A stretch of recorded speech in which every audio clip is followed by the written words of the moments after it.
करोगे, एक्शंस करोगे या रिएक्शंस करोगे? What does that mean? Brain को देख सकते हो, माइंड को नहीं देख सकते। माइंड का जो एम्फेसिस कह लो या इंपॉर्टेंस हमारी जिंदगी में है वो बहुत ज्यादा है। तो जो डिफिकल्टी देखा होता है वो मजबूत होता है, जो इजी ही देखा होता है ना तो वो कमजोर हो जाता है। फिर उसके सामने डिफिकल्टी आए तो फिर उसका हालत खराब हो जाता है, टायर पंचर हो जाता है। तो वही चीज यहाँ पे भी होता है। जय हिंद everyone, this is Savi and आप सभी की सवी दी या फिर Savi ma'am. I welcome all of you to the Savi humanities platform, जहाँ पे करंटली आप सभी को क्लास 11 एंड क्लास 12 की psychology, sociology and political science के कंटेंट्स मिल रहे हैं, वो भी बिल्कुल फ्री ऑफ कॉस्ट। सो बच्चा, आज का जो हमारा सेशन होने वाला है साइकोलॉजी, साइकोलॉजी का सब्जेक्ट आपने चूज किया है। अगर आपके पास रैशनलाइज कंटेंट वाला बुक है तो उसमें हो सकता है कि आपके चैप्टर का नाम अंडरस्टैंडिंग साइकोलॉजी है, पर उसमें कंफ्यूज नहीं होने का, ठीक है।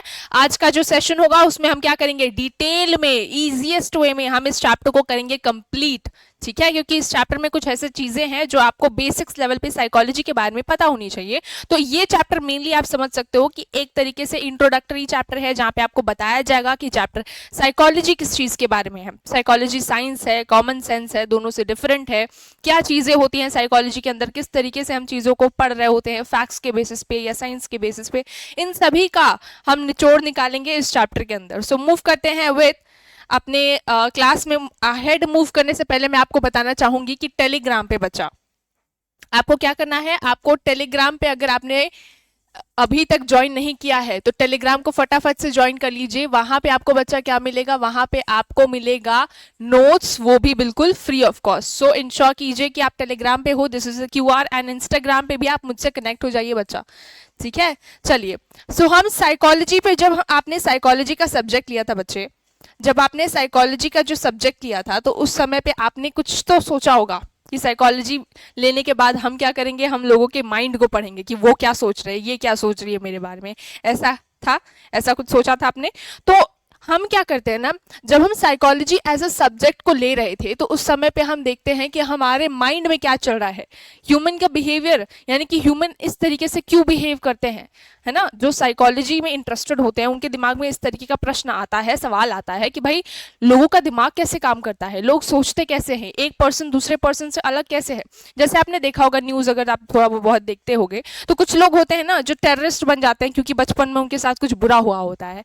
वही दूसरे पर्सन है जो बहुत गरीब फैमिली से है लेकिन उसके साथ भी बहुत गलत हुआ होता है, पर हो सकता है कि वो क्या है, वो प्राइम मिनिस्टर बन जाए, वो लोगों का भला करे, है ना। तो हम क्या देखते हैं कि दो सिचुएशन है, एक पर्सन जो सेम रूट से आया है पर वो टेररिस्ट बन जाता है, और दूसरा पर्सन जो कि इसी तरीके के प्रॉब्लम को फेस करता है लेकिन वो देश का, समाज का भला करने जाता है ना, IAS बन जाता है। आप तो देख ही रहे हो ऐसे केसेस। तो ये क्या है जो इंडिविजुअल को एक दूसरे से अलग बनाता है? मेरी पर्सनालिटी आपके पर्सनालिटी से कैसे डिफरेंट है, आप मेरे जैसे कैसे बन सकते हो, क्या चीजें हैं, क्या क्वालिटीज हैं, क्या डिस्टिंक्शन है एक दूसरे में, है ना। तो ये सारी चीजें, ह्यूमंस एक दूसरे से कैसे डिफरेंट है, कैसे लोग एक दूसरे से अलग बिहेव करते हैं। कुछ लोग होते हैं जिनको गुस्सा क्यों जल्दी आ जाता है ना। हम बहुत से बच्चे होते हैं ना जिनको क्या होता है ना कि वो जल्दी चीज़ों को भूल जाते हैं। तो क्यों ऐसी होती है, क्यों ऐसा होता है कि हम कभी कभार चीज़ों को याद करते हैं फिर भूल जाते हैं। जैसे मेरी एक फ्रेंड है, उसके साथ क्या होता है ना कि वो भुलक्कड़ टाइप की है ना, वो चीज़ को आज पढ़ी और कल ही भूल जाती है। जबकि मुझे क्या है ना कि कौन से लेक्चर में क्या टीचर ने, कौन से टीचर ने क्या पढ़ाया, मुझे बहुत टाइम तक याद रहता है, लंबे टाइम तक, पर उसके साथ ऐसा नहीं है।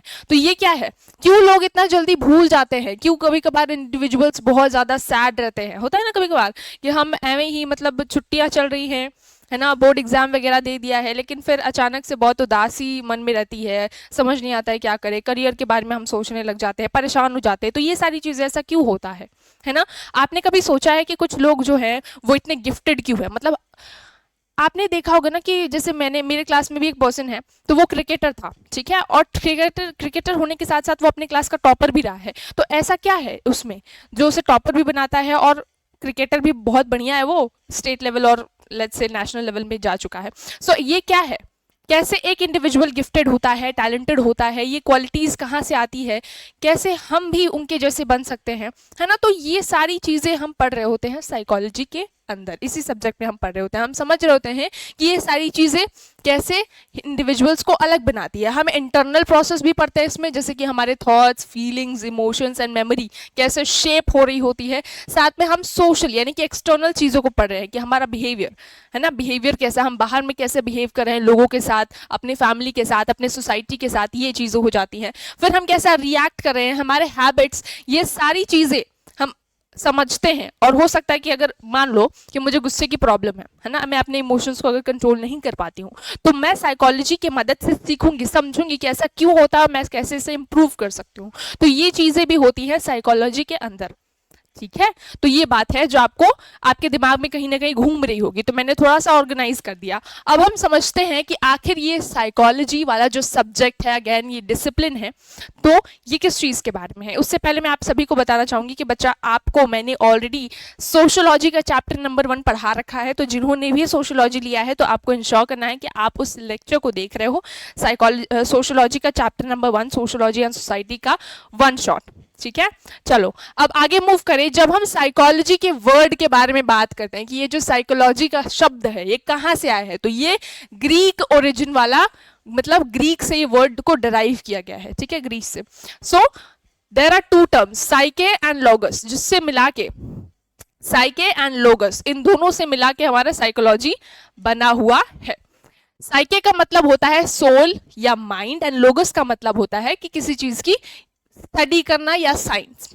यानी कि साइकोलॉजी को पहले के समय में साइकोलॉजी को देखा जाता था कि ये क्या है, ये स्टडी ऑफ सोल है या माइंड है। हम इसमें माइंड की डिटेल स्टडी करते हैं, सोल की डिटेल स्टडी कर रहे होते हैं, ये पहले इसका मतलब निकाला जाता था। लेकिन जैसे समय के साथ साथ इंसान बदलते हैं, उनकी नेचर बदलता है, उनकी क्वालिटीज बदलती हैं, इंप्रूव हो सकती है, डिक्लाइन हो सकती है, बिल्कुल उसी तरीके से यहाँ पे भी होता है। यहाँ पे क्या है, साइकोलॉजी को अभी मॉडर्न टाइम में किस तरीके से कंसिडर करते हैं हम, साइकोलॉजी को कंसिडर किया जाता है एज अ साइंस। अभी हम इसे साइंस की तरह देखते हैं, है ना। जब सोल की स्टडी करते हो, माइंड की स्टडी करते हो, माइंड को पता है कहाँ लोकेट करता है माइंड, ब्रेन और माइंड में डिफरेंस है। ब्रेन तो इधर हमको पता है, उसका स्ट्रक्चर ऑपरेशन वगैरह करने के बाद हम देख भी सकते हैं ब्रेन को, पर क्या माइंड को कहीं तुम देख सकते हो, नहीं देख सकते हो, है ना। लेकिन जब हम साइकोलॉजी को एक साइंस बना देते हैं ना, तो इसका मतलब क्या है, इसका मतलब ये है कि हम फैक्ट्स लेकर आएंगे, प्रूफ्स लेकर आएंगे, है ना। तो साइकोलॉजी एक साइंस है अभी मॉडर्न टाइम्स में, जहां पे हम 3 चीजों के बारे में फोकस कर रहे होते हैं। अभी हम मेंटल प्रोसेसेस को भी देखते हैं, यानी कि हम जो है हम लर्निंग कैसे करते हैं, हम कोई चीज़ को याद करने के बाद हमारी मेमोरी में वो चीज़ कैसे रहती है, किस प्रकार से रहती है, वो चीज़ हम यहाँ पे पढ़ रहे होते हैं in the mental process, which is number 1। Number 2 is human experiences, हम यहाँ पे ह्यूमन के एक्सपीरियंस को भी पढ़ रहे होते हैं। मतलब हो सकता है ना कि आपने लेट्स से पहली बार आप CUET देने जा रहे हो, या पहली बार अगर आपने बोर्ड एग्जाम दिया हो, तो एक्सपीरियंस क्या होगा, कुछ अच्छा हो सकता है, कुछ बुरा हो सकता है। वो एक्सपीरियंस आपके साथ अभी भी है, वो फीलिंग्स आपके साथ अभी भी है। तो हम क्या करते हैं, हम उन फीलिंग्स को भी पढ़ते हैं। आप एंजाइटी आपके अंदर है, आपके अंदर डर है किसी चीज का, तो उस हम एक्सपीरियंस को पढ़ रहे होते हैं, उन फीलिंग्स को पढ़ रहे होते हैं, साथ में बिहेवियर को, कि आप बाहर में किस तरीके से लोगों से बात कर रहे हो, इंटरेक्ट कर रहे हो, आपके बिहेवियर कैसा है, रिएक्शंस कैसा है। तो हम क्या करते हैं, नंबर 1 हम साइकोलॉजी जो कि अब मॉडर्न टाइम्स में है ना, साइकोलॉजी को हम मॉडर्न टाइम्स में किस तरीके से पढ़ रहे हैं, 3 चीजों को लेकर पढ़ रहे हैं। पहला हमारा मेंटल प्रोसेस जिस पे हम एम्फसाइज कर रहे हैं, दूसरा हमारा ह्यूमन एक्सपीरियंसेस हो गया, और तीसरा हो गया हमारा ह्यूमन बिहेवियर। तो इन तीनों चीजों पे हमारा एम्फोसिस है इन दी करंट मॉडर्न टाइम्स बच्चा, ठीक है, आपको ध्यान रखना है। यहाँ पे हम बायोलॉजिकल फैक्टर्स भी पढ़ेंगे, जैसे स्ट्रेस होता है ना, तो स्ट्रेस पे हमारे बॉडी पे भी इम्पैक्ट पड़ता है स्ट्रेस का। ओके जब हम स्ट्रेस ले रहे होते हैं, टेंशन ले रहे होते हैं ना, तो हमारा क्या होता है, हमारा इम्यून सिस्टम कमजोर हो जाता है, हम प्रोन हो जाते हैं कि हमें कोई डिजीज हो सकता है, इन्फेक्शन हो सकता है, बुखार भी इवन हो सकता है उस टाइम पे। तो जो स्ट्रेस है वो साइकोलॉजिकल प्रॉब्लम है, वो क्या है, साइकोलॉजिकल प्रॉब्लम है। लेकिन हम यहाँ पे बायोलॉजिकल चीजों को भी देखते हैं कि पेट खराब हो जाना, नींद ना आना, डिसीजंस ना ले पाना, कॉन्सेंट्रेशन ना ले पाना, ये क्या हो गया, ये हमारा बायोलॉजिकल फैक्टर के अंदर गिना जाएगा। और दूसरा हमारा होता है सोशल फैक्टर्स में, कि ये जो स्ट्रेस हो रहा है ना, तो बाहर की कुछ चीजें हैं जिसकी वजह से हमें स्ट्रेस हो रहा होता है। क्या चीज हो सकती है बच्चा, वो चीज हो सकती है आपको आपकी फैमिली या आपके क्लास में जो पढ़ाई हो रही है उसका जो प्रेशर आप पे पड़ रहा है, आपके पास होमवर्क्स हो गए, बहुत सारे असाइनमेंट्स हो गए, तो इसकी वजह से स्ट्रेस हो सकता है, एग्जाम्स पास में आ रहे हैं। तो ये क्या है, हम यहाँ पे साइकोलॉजी में सिर्फ यही नहीं पढ़ते हैं mental processes, human behaviour, human experiences, पर साथ में हम क्या देख रहे होते हैं, पर साथ में हम देख रहे होते हैं biological factors and social factors as well. This is the reason why we consider psychology in the modern times as a scientific discipline as well. समझ में आया? नेक्स्ट क्या है, 3 मेन प्रोसेसेस। मैंने बताया ना कि भाई करंट मॉडर्न टाइम्स में हम देख रहे हैं कि भाई साइकोलॉजी जो है वो 3 चीजों की स्टडी कर रहा है, mental processes, human behaviour, human experiences. तो अब थोड़ा सा इसे देखते हैं कि ये मेंटल प्रोसेसेस क्या है। मेंटल प्रोसेसेस मतलब माइंड के अंदर जो एक्टिविटी हो रही होती है, मन के अंदर, जिसे आप हिंदी में मन कहते हो, मन के अंदर जो चीजें हो रही होती है, क्या चीजें हो रही हैं, इसी मन की वजह से, माइंड की वजह से आपके दिमाग में थिंकिंग हो रही होती है। सोच रहे होते हो ना, कैसे सोच रहे हो, ओवर थिंकिंग हो जाती है कभी कभार हमसे, बहुत ज्यादा होता है ना ओवर थिंकिंग। तो ये क्यों हो रहा है, थिंकिंग ओवर थिंकिंग, ये पार्ट है आपका मेंटल प्रोसेस का। ठीक है, learning, remembering, problem solving, decision making, attention and perception, ये किस चीज का पार्ट है, ये माइंड, मेंटल प्रोसेसेस है, माइंड के अंदर अंतर्गत ही आता है। ठीक है, तो ये चीज होती है। हम क्या है ना, माइंड को देख नहीं सकते, जैसे मैंने आपको बताया, दिमाग को तो आप देख लोगे, माइंड को यहाँ पे नहीं देख सकते। ठीक है, example, when solving a maths problem, आपका ब्रेन जो है इट इज वर्किंग मेंटली। तो क्या है ना, एग्जाम्पल दिया मेंटल प्रोसेस का, मेंटल प्रोसेस में आप क्या कर रहे हो, आपको मैथ्स का कोई सम्स दे दिया। ठीक है, मैथ्स के भी बहुत से बच्चे यहाँ पे आते हैं, साइकोलॉजी लेते हैं, तो यहाँ क्या है ना, मैथ्स के बच्चे आते हैं, मैथ्स के बच्चों को हमने प्रॉब्लम दे दी, उस प्रॉब्लम को सॉल्व करना है। तो जब आप प्रॉब्लम को सॉल्व करोगे आपको थिंकिंग लगेगी, प्रॉब्लम सॉल्विंग, डिसीजन मेकिंग आप वही कर भी रहे होगे प्रैक्टिकली देखा जाए तो, है ना। तो ये क्या है, ये मेंटल प्रोसेसेस का ही एग्जाम्पल है, और हम बाहरी तौर पर आपको देख भी सकते हैं, है ना, कि आप किस तरीके से रिएक्ट कर रहे हो, तो वो चीजें भी आती हैं।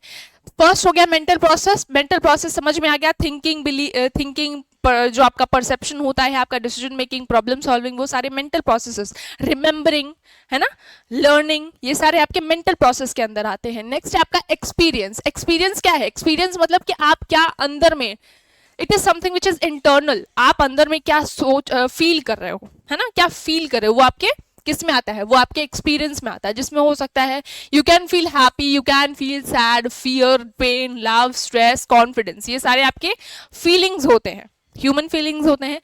अब अगर मैं आप में से किसी एक बच्चे को बुलाती हूँ अपने पास, ठीक है, और आपको मैं पूछूं कि आप क्या फील कर रहे हो, बहुत सारे और भी बच्चे हैं आपके सामने, ठीक है, तो क्या अपने फीलिंग्स को बताओगे सही सही से कि मैं ये फील कर रहा हूँ। बहुत बहुत कम बच्चे होंगे जो अपने फीलिंग्स बता पाएंगे कि वो एक्चुअल में क्या फील कर रहे हैं। ठीक है, तो ये क्या है, human experience is something which is internal, हम बाहरी तौर पे देख नहीं सकते कि आप कैसा एक्सपीरियंस कर रहे हो। आप झूठ भी बोल सकते हो, एक्टर्स लोग क्या करते हैं, मूवीज वगैरह में एक्टिंग ही तो कर रहे होते हैं ना, पर कितना सही लगता है, कितना रियल लगता है वो देखने में। तो human experience is something which is very internal, उसको देखना समझ पाना थोड़ा कॉम्प्लेक्स होता है, मुश्किल होता है हमारे लिए। ठीक है, तो एक्सपीरियंस जो है वो पर्सनल होते हैं, सब्जेक्टिव हो रहे होते हैं, और जो पर्सन एक्सपीरियंस कर रहा होता है वही उसे समझ सकता है। जैसे अगर एग्जाम्पल है, एक एग्जाम्पल आपको दिया है, 2 बच्चे एग्जाम देने जा रहे हैं, बोर्ड एग्जाम, ठीक है, 12वीं का बोर्ड एग्जाम जो है 2 बच्चे देने जा रहे हैं। पहला बच्चा को बहुत ज्यादा ही डर लग रहा है, इतना ज्यादा डर लग रहा है कि भाई वो एग्जाम सेंटर में जाके उसको लेट्स से बुखार हो गया। ठीक है, दूसरा बच्चा है, उसको भी डर लग रहा है, वो भी टॉपर है, उसको भी डर लग रहा है, पर वो अपने डर को मैनेज कर रहा है एंड पेपर अब लिखना चालू कर चुका है। तो यहाँ पे डिफरेंस है, दोनों को डर लग रहा है, पर दोनों का बिहेवियर, रिएक्शन, फीलिंग अलग है कि नहीं। तो वही चीज है यहाँ पे ह्यूमन एक्सपीरियंस में। अब हम बात करेंगे अगर बिहेवियर की, ह्यूमन बिहेवियर की अगर हम बात करें, तो ह्यूमन बिहेवियर का मतलब होता है एक्शंस या रिएक्शंस आप दे रहे होते हो।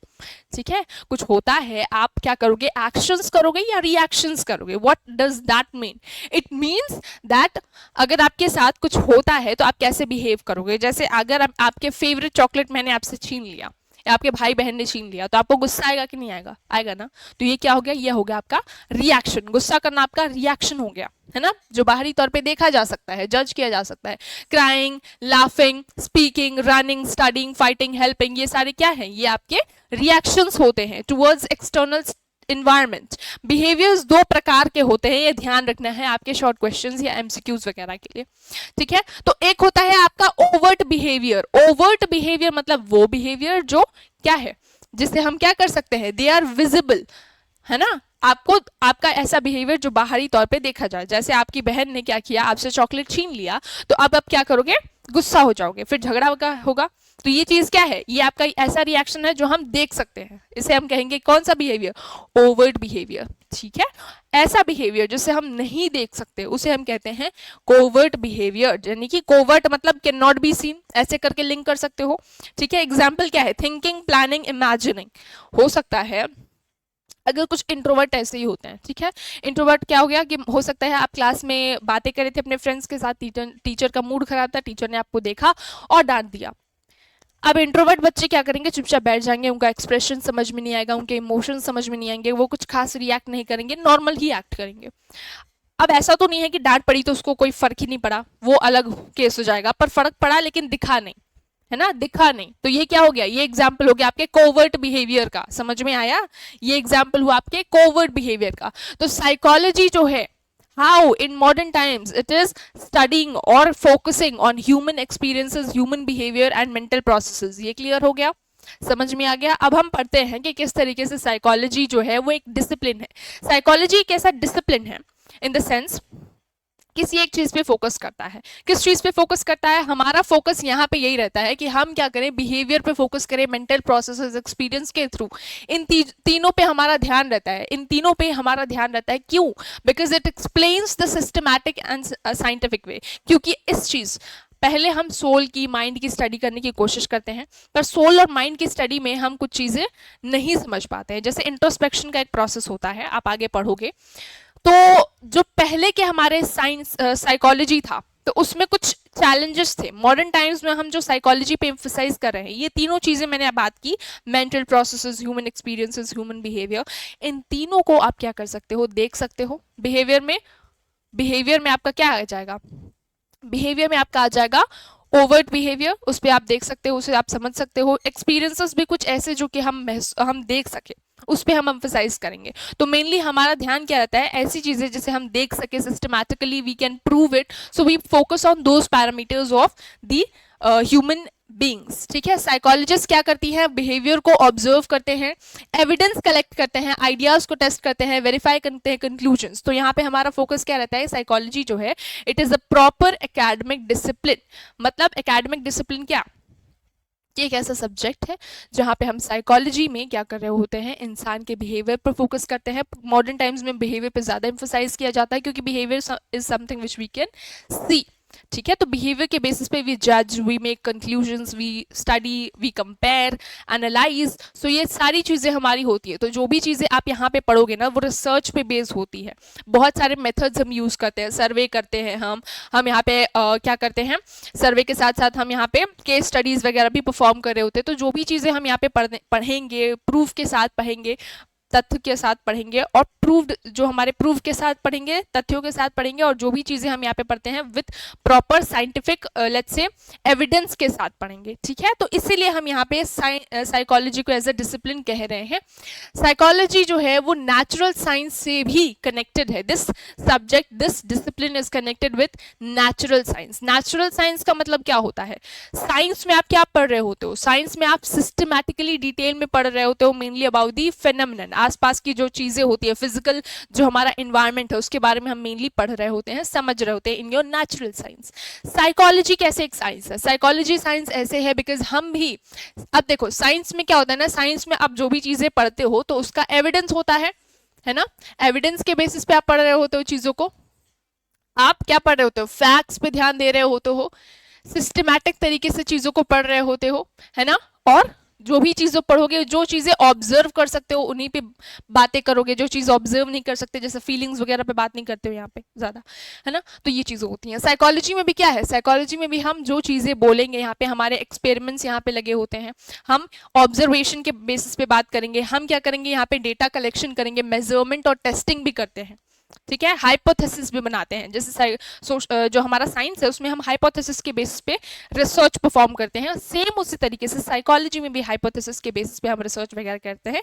देन रिसर्च जो है वो कंप्लीट होता है और फाइनली हमारी थ्योरीज बनती है। तो यहाँ पे भी साइकोलॉजी में भी आप क्या पढ़ते हो, थ्योरीज को पढ़ रहे होते हो। समझ में आया?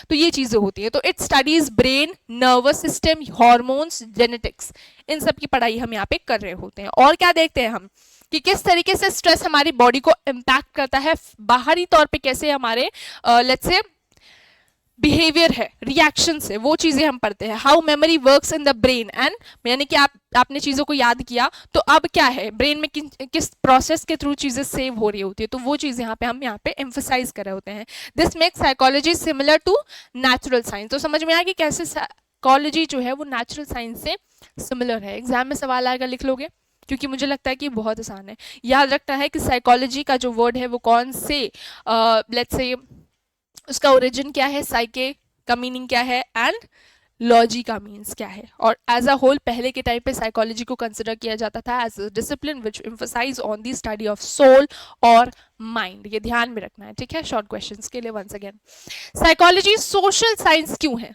मतलब हम यहाँ पे क्या देख रहे हैं, साइकोलॉजी नेचुरल साइंस भी है और सोशल साइंस की तरह भी काम करती है। सोशल साइंस कैसे, नेचुरल साइंस कैसे हो गया ये तो समझ में आ गया, अभी मैंने बता दिया।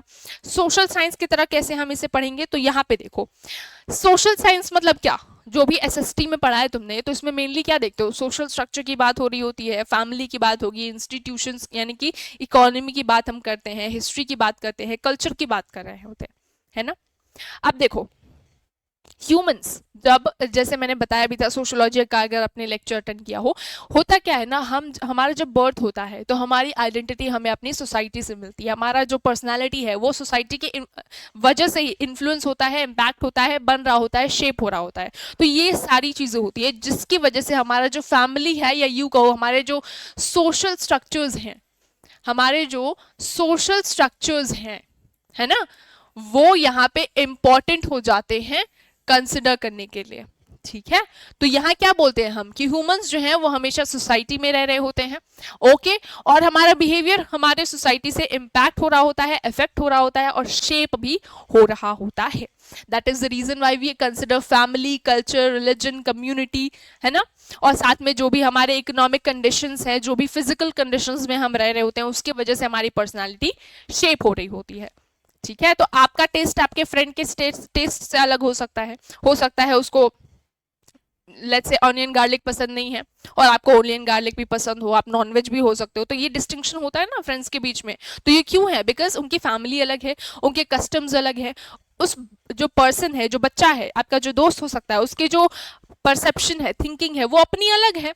क्यों अलग होती है, फैमिली का इम्पैक्ट रहता है, कल्चर का इम्पैक्ट रहेगा, रिलीजन का इम्पैक्ट रहेगा, रीजन का इम्पैक्ट रहेगा, फिजिकल कंडीशंस जहां से वो बिलोंग करता है, इन सभी का इम्पैक्ट रहता है, ठीक है। तो ये चीजें हो गई, इसीलिए हम साइकोलॉजी में क्या करते हैं, कैसे सोसाइटी जो है हमारे पर्सन के बिहेवियर पे इम्पैक्ट डालता है वो हम पढ़ रहे होते हैं। ये connection between the society and the personality, वो यहाँ पे हम फोकस कर रहे होते हैं, एम कर रहे होते हैं टू अंडरस्टैंड।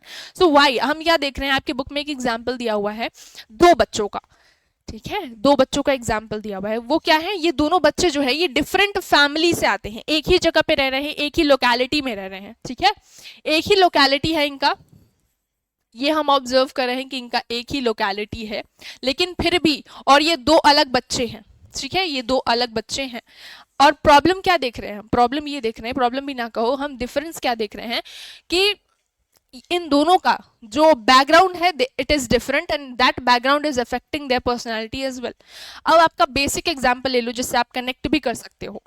क्या होता है ना कि हमारे फैमिली में हमारा भाई हमसे बहुत ज्यादा अलग हो सकता है जैसे मैं भी हूँ और मेरा भाई भी है, तो हम दोनों में बहुत ज्यादा डिफरेंट है, वास्ट डिफरेंस है। जैसे मुझे रोज स्कूल जाना पसंद है, मैं बहुत ज्यादा डिसिप्लिन में रहती हूँ, है ना, और टाइम से मुझे चीजें चाहिए होती हैं, है ना, मैं क्लास मिस करना पसंद नहीं करती हूँ। पर मेरा भाई हो सकता है कि उसे क्लास जो है बंक ना कहो, पर या रोज जाना पसंद नहीं है। जैसे मुझे रोज ही जाना पसंद है, एक दिन मैं ना जाऊं कॉलेज ना, तो क्या होता है कि फिर मुझे समझ नहीं आता कि क्या पढ़ाई छूट गई मेरे से और फिर मेरे को अच्छा नहीं लगता।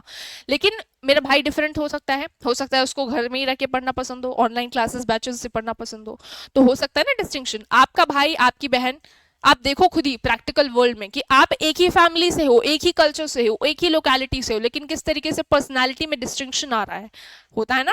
तो वो चीज यहाँ पे आती है, तो कैसे ये डिफरेंस हो रहा है, क्या चीज है जिससे ये जो एक ही लोकेलिटी में रहने वाले लोग अलग तरीके से बिहेव करें, इनकी पर्सनालिटी अलग है, इनकी सोच समझ अलग है, इनके जो लेट्स से क्या बोल सकते हैं इंटरेस्ट अलग है ना, इसका टैलेंट अलग है, उसका टैलेंट अलग है, इसे क्रिएटिविटी पसंद है, इसे पढ़ना लिखना पसंद है, तो हो सकता है ना, ये डिफरेंस हो सकता है ना, होता भी है।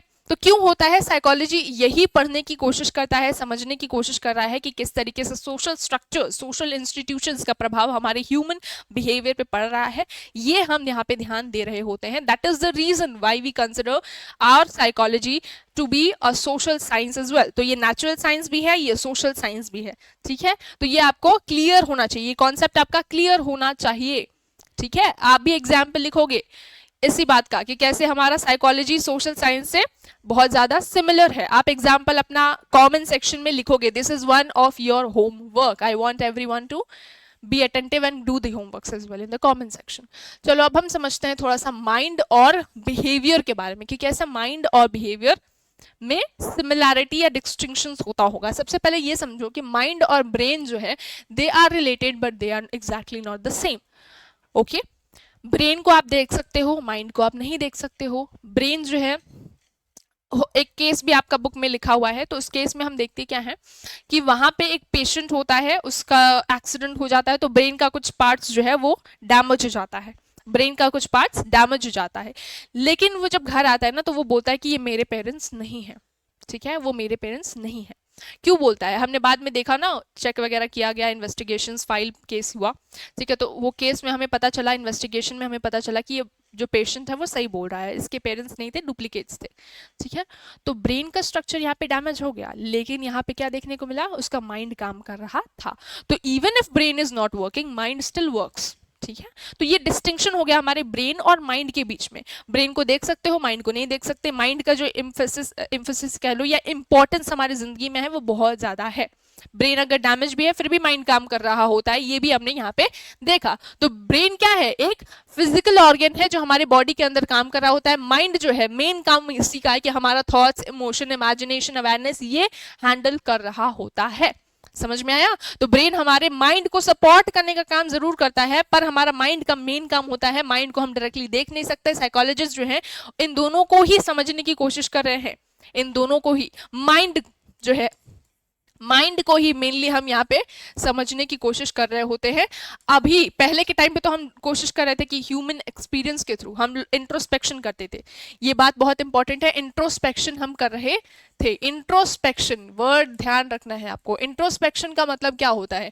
इंट्रोस्पेक्शन जो है ये एक ऐसा हमारा लेट्स से प्रोसेस था जहां पे हम पेशेंट्स को लेकर आते थे, कुछ इंडिविजुअल्स को लेकर आते थे और उनको हम क्या बोलते थे कि भाई अपने एक्सपीरियंस शेयर करो, आप बताओ कि कैसा फील कर रहे हो, क्या थिंकिंग आपके माइंड में आ रही है, एक्सेट्रा एक्सेट्रा. पर क्या, जैसे मैंने आपको बताया कि अगर आपको मैं क्लास के सामने खड़ा कर दूं और आपको मैं बोलूं कि अपनी फीलिंग्स बताओ मेरे बारे में, कि आप कैसा फील कर रहे हो, क्या आपको अच्छा लगता है मेरे लेक्चर्स देखना, एक्सेट्रा एक्सेट्रा, तो बहुत ज़्यादा परसेंटेज है, हाई चांसेस है कि अपने रियल फीलिंग्स को आप हो सकता है शेयर ना करो. है ना, रियल फीलिंग्स को हो सकता है आप अपने शेयर ना करो या फिर व्यूज को ना शेयर करो. जैसे मेरी एक टीचर ने पूछा था रिसेंटली, प्रोफेसर ने पूछा था क्लास में कि मैंने आपको पढ़ाया, आप बताओ कि क्या आपने मेरी टीचिंग में कुछ गड़बड़ पाया या कुछ ऐसा है जो मैं इम्प्रूव कर सकती हूँ नेक्स्ट सेमेस्टर के बच्चों के लिए. तो किसी ने भी कुछ नहीं बोला. ठीक है, even if they wanted to say but they didn't share their feelings. ठीक है, तो ये क्या है? इंट्रोस्पेक्शन जो है it is not so reliable, that is what we found here. ठीक है, ये इंट्रोस्पेक्शन का ही एग्जांपल है. तो इंट्रोस्पेक्शन में क्या होता है कि आपसे पूछा जाता है कि आप क्या फील कर रहे हो, क्या सोच रहे हो, आपके मन में क्या चल रहा है. अब जरूरी तो नहीं है कि आप अपने मन में क्या चल रहा है सबको सच सच बता दो, साइकोलॉजिस्ट को सच सच बता दो. तो ये चीज आ जाती है यहाँ पे. इसीलिए इंट्रोस्पेक्शन जो है शुरुआत में किया गया पर इसका कोई ज्यादा बेनिफिट हमें नहीं पता चला कि माइंड कैसे वर्क करता है. माइंड पे ही हमारा मेन फोकस था कि माइंड के फंक्शन को हम समझे कि मन कैसे काम करता है, पर इंट्रोस्पेक्शन का मेथड फेल हो गया. तो अब मॉडर्न टाइम्स में हम क्या कर रहे हैं, हम माइंड को समझने के लिए, इसी माइंड को समझने के लिए हम क्या कर रहे हैं, ह्यूमन बिहेवियर पे ही ज्यादा फोकस कर रहे हैं. मेंटल प्रोसेसेस को भी देख रहे हैं, ह्यूमन एक्सपीरियंसेस को भी साथ में लेके चल रहे हैं और बिहेवियर को भी लेके चल रहे हैं, पर मेन एम्फेसाइज हम बिहेवियर पे कर रहे हैं so as to understand this mind. ठीक है, तो माइंड और ब्रेन का कनेक्शन समझ में आ गया. अब एक और चीज है, बिहेवियर का रिलेशन समझना जरूरी है. ठीक है, अब समझना है कि किस तरीके से आपका क्या बिहेवियर काम करता है. माइंड और बिहेवियर का क्या कनेक्शन है वो थोड़ा सा समझ लोगे तो ज्यादा अच्छा रहेगा. तो I am wrapping this portion. I hope you are making and taking notes as well because that is most important. बस बैठे मत रहो, नोट्स भी बनाते चलो. मैं लिख रही हूँ किस लिए. ठीक है, तो अब थोड़ा सा हम समझेंगे कि कैसे माइंड और बिहेवियर में हमें डिफरेंस देखने को मिलता है. जैसे ये लाइन बहुत बार हमने सुनी होती है क्या लाइन सुनी होती है? हमने ये लाइन सुनी होती है वैसे कि जैसा हम सोचते हैं वैसे हम बन जाते हैं, है ना। यानी कि हमारे इस वर्ड, इस शब्द का, इस फ्रेज का मतलब ये है कि आपके थॉट्स में बहुत ज्यादा पावर है, आप जो सोच रहे हो उसमें बहुत ज्यादा पावर होता है, ठीक है। तो इसका एग्जाम्पल है, आपके बुक में भी दिया हुआ है इस एग्जाम्पल के बारे में, आर्टरी पेशेंट के बारे में ये एग्जाम्पल है। आर्टरी पेशेंट का क्या एग्जाम्पल दिया हुआ है? आर्टरी पेशेंट है, इसके आर्टरीज जो है वो ब्लॉक हो गए थे, इसके आर्टरीज ब्लॉक हो गए थे, ठीक है। तो बहुत सीरियस कंडीशन इसकी हो गई थी, लेकिन डॉक्टर्स ने से नहीं बताया कि आपके आर्टरीज जो है वो, उसको पता था वैसे, ठीक है, इसको पता था कि इसका आर्टरी ब्लॉक है, कंडीशन बहुत सीरियस है, लेकिन डॉक्टर्स ने अब क्या बोला, इसको पॉजिटिव जो है कमेंट्स दिए, पॉजिटिव स्टेटमेंट्स इसे प्रोवाइड किया कि भाई आप इंप्रूव हो रहे हो, आपका हेल्थ इंप्रूव हो रहा है, मेडिसिन वगैरह तो कंटिन्यू हो ही रहा था, लेकिन पॉजिटिव जो है फीडबैक हमें नहीं दे रहे थे कि आपकी कंडीशन इंप्रूव हो रही है। तो ये जो पॉजिटिव फीडबैक था ये उसके माइंड पे काम कर रहा था, उसने मतलब ऐसा फील करने लगा वो कि वो ठीक हो रहा है, क्योंकि डॉक्टर्स बोल रहे हैं तो डॉक्टर झूठ थोड़े बोलेंगे, तो उसके मन पे ये प्रभाव पड़ा, उसने खुद को बोलना चालू किया कि भाई मैं ठीक हो रहा हूँ, दवाई काम कर रही है, मेरा आर्टरीज जो है वो ब्लॉक नहीं है, अब वो धीरे धीरे रिलीज हो रहे हैं। तो यहाँ पे हम एक्चुअल में इसका प्रभाव देखते हैं। एक्चुअल में क्या प्रभाव देखा हमने कि यहाँ पे जो आर्टरी पेशेंट था उसका जो आर्टरीज ब्लॉक हो रखा था, सीरियस बहुत ज्यादा कंडीशन थी, फीडबैक, डॉक्टर्स का पॉजिटिव जो हमारा फीडबैक है, इस पॉजिटिव फीडबैक का असर पड़ा इसके किस पे, बिहेवियर पे, इसके हेल्थ पर, ठीक है, इसके हेल्थ पर प्रभाव पड़ा। हमने देखा कि इसका जो लेट्स से आर्टरीज ब्लॉक्ड हो गई थी वो धीरे धीरे खुद ब खुद ही खुलने लगी, दवाई तो काम कर नहीं रही थी ना, दवाई तो पहले भी दी जा रही थी, पर यहाँ पे किसका मेन रोल रहा, यहाँ पे मेन रोल रहा हमारे पॉजिटिव फीडबैक का, ठीक है। और क्या एग्जाम्पल ले सकते हैं, और एग्जाम्पल ले सकते हैं, हो सकता है कि आप अभी बहुत ज़्यादा कंफ्यूज हो, आपको पता नहीं है कि आपकी ज़िंदगी में क्या करना है, पर आपने अगर पॉजिटिव अफर्मेशंस वगैरह सुने होंगे, उसमें क्या बोलते हैं, मोटिवेशनल इंस्पिरेशनल वीडियोस अगर आपने देखी होगी तो लोग क्या बोलते हैं, ब्रूसली वगैरह भी जो हमारे इंस्पिरेशनल लोग हैं, सक्सेसफुल पीपल जो है, वो क्या बोल रहे होते हैं, I am the greatest, this kind of phrase is there which you should say to yourself. इससे क्या होता है, जैसे एफर्मेशन में भी बोला जाता है ना कि सुबह 4 बजे उठ के रोज देखा करो, तो इसमें क्या होता है ना, इसमें ये होता है कि आप रोज उठ के अपने आप को बोल रहे होते हो इन दैट टाइम पीरियड कि मैं बहुत खुश हूँ, मैं रिलैक्स्ड हूँ। तो ये सारे स्टेटमेंट्स आप क्यों बोल रहे होते हो, आप अपने माइंड को बोल रहे होते हो, और ये माइंड जो है ना वो इस चीज़ पे बिलीव करने लग जाता है और ये बिहेवियर में आपके दिखने लग जाता है।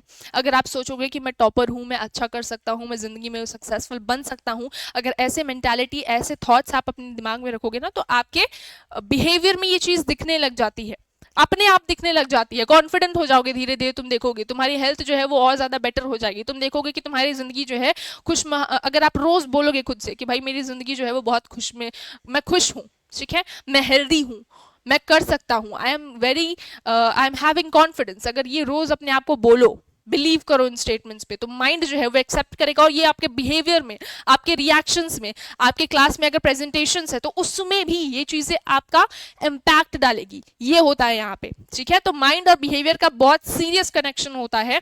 अगर आपने कुछ एफर्मेशंस देखा हो या फिर अगर आपने जोश टॉक्स वगैरह आप सुनते हो तो थोड़ा बहुत आपको यहाँ पे कनेक्शन बनेगा, ठीक है। अब यहाँ पे देखते हैं पॉपुलर नोशंस अबाउट साइकोलॉजी। तो जब हम साइकोलॉजी के बारे में बात कर रहे होते हैं ना, तो एक चीज आती है पॉपुलर नोशंस, साइकोलॉजी और कॉमन सेंस के बीच में बात चल रही होती है कि क्या ये कॉमन सेंस से रिलेटेड है या नहीं है।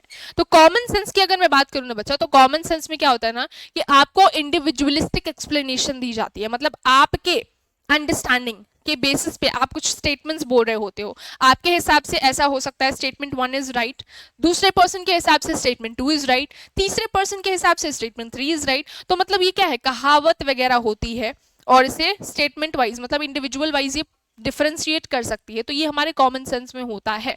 कॉमन सेंस में कुछ ऐसे शब्द होते हैं जिसपे हम बिलीव करने लग जाते हैं। प्रेजुडिस होता है ना, प्रेजुडिस क्या हो सकता है कि हो सकता है कि वो जो ग्रुप है, या क्या हो सकता है कि आपके क्लास में क्या है, कोई ऐसे ग्रुप ऑफ बच्चे हैं जो कि टीचर्स को पसंद नहीं है, टीचर्स उनको पसंद नहीं करती हैं क्योंकि वो पढ़ने में वीक है। तो हो सकता है कि आपका परसेप्शन भी बन गया हो कि they are not good to even talk, है ना।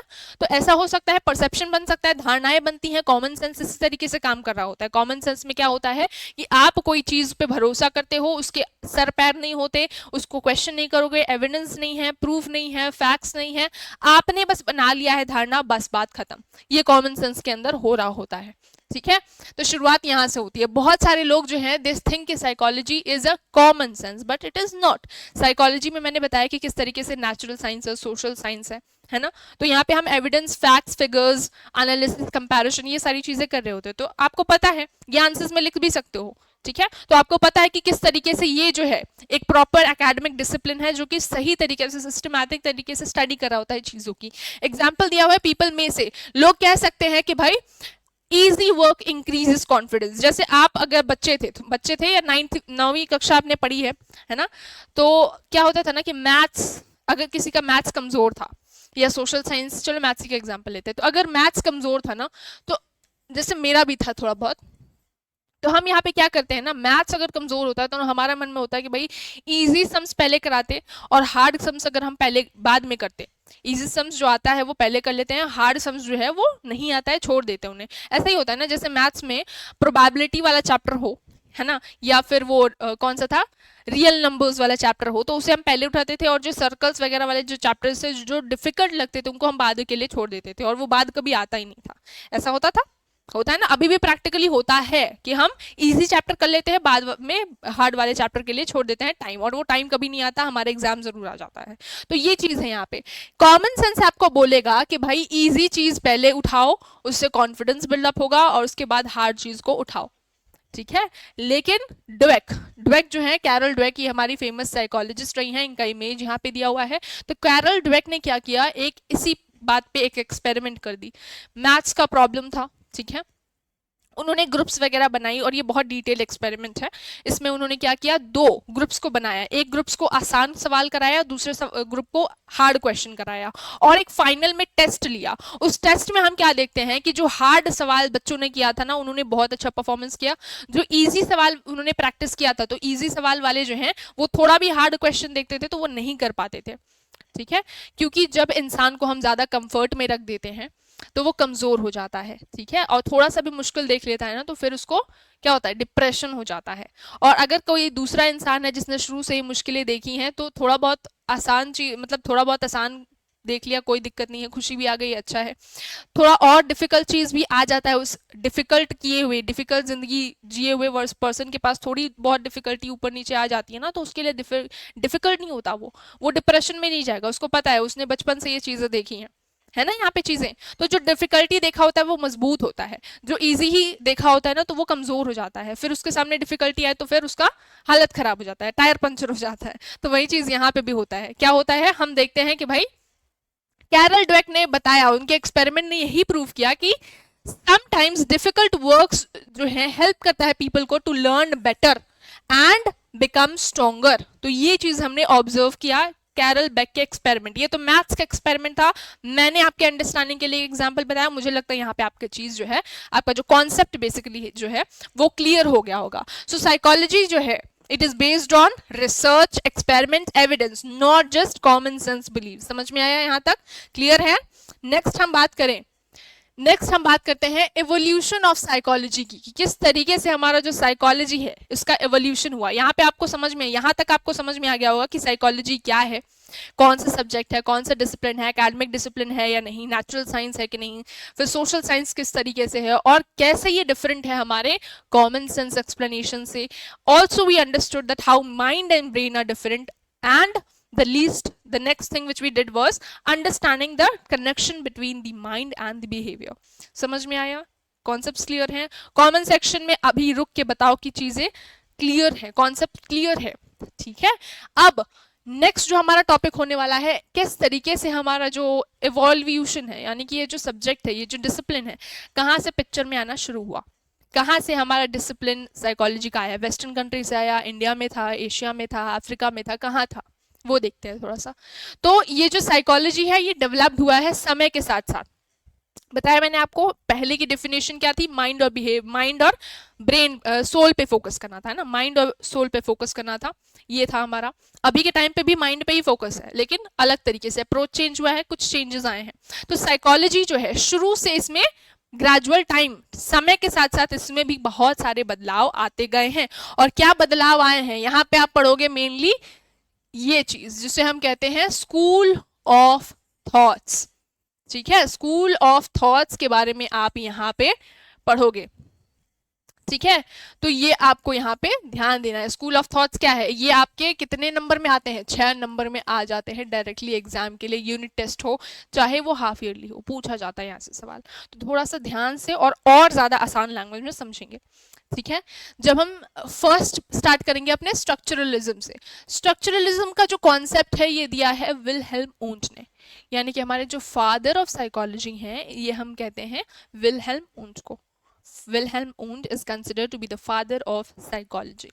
कहाँ से थे ये थे जर्मनी से। ठीक है, और इन्होंने ही पहली जो हमारी साइकोलॉजी की लैबोरेटरी है वो ओपन की थी in Germany in the year 1879।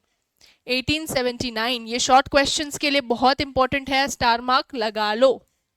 ठीक है, समझ में आया। So what is the structure of mind. अच्छा, थोड़ा सा ध्यान देते हैं, ये जो हमारा सब्जेक्ट है, ये जो हमारा डिसिप्लिन है साइकोलॉजी का, वो कहाँ से आया है। तो ये आया है भाई आपका जर्मनी से ही, समझ में आ गया। और आपको समझ में आ गया कि फादर कौन थे। ठीक है, इससे थोड़ा सा आगे समझते हैं, थोड़ा सा आगे चलते हैं। क्या हो रहा था ना कि समय तो था ही पहले के समय में, मतलब जिंदगी तो आगे बढ़ रही थी, एवोल्यूशन हो रहा था इंडिविजुअल्स का, ह्यूमंस का। तो we were also talking about philosophy. ठीक है, we were also talking about at that time there was a topic, there was a discipline which was known as philosophy. हम फिलोसफी के बारे में भी बात करते थे। आखिर ये फिलोसफी क्या थी। फिलोसफी में हम रिलीजन के बारे में बात करते थे, रिलीजियस टीचिंग्स के बारे में एम्फोसाइज कर रहे थे, मोरालिटी होती है ना। तो उसमें हम ये भी बात करते थे कॉन्शियसनेस की। ठीक है, कॉन्शियस स्टेट क्या होता है ना, और गॉड तक कहाँ तक कैसे पहुंच सकते हैं, क्या प्रोसेस है, मन को कैसे शांत रखना होता है, मन कैसे वर्क करता है। तो ये जो मन के बारे में बात है ना, वो इस फिलोसफी में भी की जाती थी। ठीक है, तो एक तरीके से जो हमारा साइकोलॉजी है वो कहाँ से आया है, ये डराइव हुआ है from the philosophy, from the philosophy over here. ठीक है, तो पहले जैसे मैंने आपको थोड़ी देर पहले बताया था, इंट्रोस्पेक्शन किया जाता था। क्यों इंट्रोस्पेक्शन किया जाता था, माइंड को समझने के लिए। तो सबसे पहले जो हमारे विलहेल्म वुंट है, उन्होंने 1879 में फर्स्ट लैबोरेटरी ओपन की थी लेप्जिग में in Germany to study officially psychology. And क्या पढ़ना चाहते थे वो साइकोलॉजी में, वो पढ़ना चाह रहे थे how the let's say what is the structure of mind, यानी कि आखिर कैसे हमारा जो माइंड का स्ट्रक्चर क्या है वो समझना चाहते थे हमारे विलहेल्म वुंट। तो उन्होंने फर्स्ट स्कूल ऑफ थॉट की रचना की।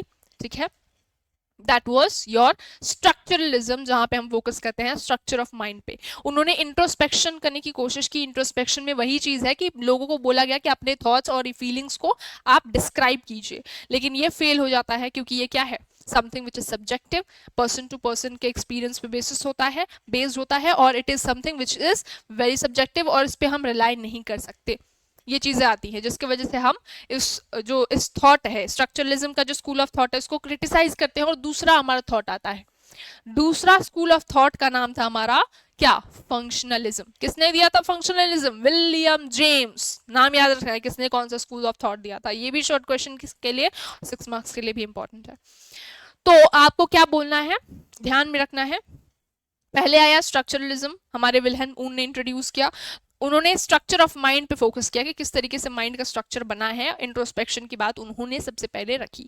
दूसरा आता है हमारा फंक्शनलिज्म। फंक्शनलिज्म में हम क्या करते हैं, हमारे जो है विलियम जेम्स आते हैं, उन्होंने बात की कि किस तरीके से माइंड जो है फंक्शन करता है, उस पर हम ध्यान देंगे in the functionalism school of thought. How he try to study that how mind helps people adjust and survive in the life. ठीक है, वो क्या समझने की कोशिश करे थे कि माइंड किस तरीके से फंक्शन करता है, नंबर 1। नंबर 2 कि कैसे लोग सरवाइव करते हैं, एडजस्ट करते हैं, है ना, चीजों को, परिस्थितियों को। सो फोकस करते हैं हम ऑन फंक्शंस ऑफ कॉन्शियसनेस। ठीक है, तो यही चीज है किस तरीके से इंसान जो है कॉन्शियस स्टेट में चीज़ों को एडजस्ट करेगा, एक्सेप्ट करेगा, रियलिटी को एक्सेप्ट करेगा और आगे मूव ऑन करता है। ये सारी चीज़ें हम फंक्शंस ऑफ माइंड पे ध्यान दे रहे थे इन the functionalism school of thought. इसको फिर क्रिटिसाइज किया गया, जैसे थ्योरी होती है ना साइंस में, तो साइंस में जो थ्योरीज होती हैं उनको हमेशा क्रिटिसाइज करके नई थ्योरीज आ रही होती हैं, नए लोग आते हैं क्रिटिसाइज करते हैं, नई थ्योरी अपनी इंट्रोड्यूस करते हैं। तो वहां पे यही सेम चीज यहाँ पे भी चल रहा था। तीसरा आता है हमारा जस्टाल्ट साइकोलॉजी। ये बहुत ध्यान से याद रखना है आपको, क्यों? बिकॉज आप क्लास 11वीं और 12वीं में, 11वीं एंड 12वीं दोनों में ही आप जस्टाल्ट साइकोलॉजिस्ट के बारे में पढ़ोगे। तो जस्टाल्ट साइकोलॉजिस्ट जो है कौन है?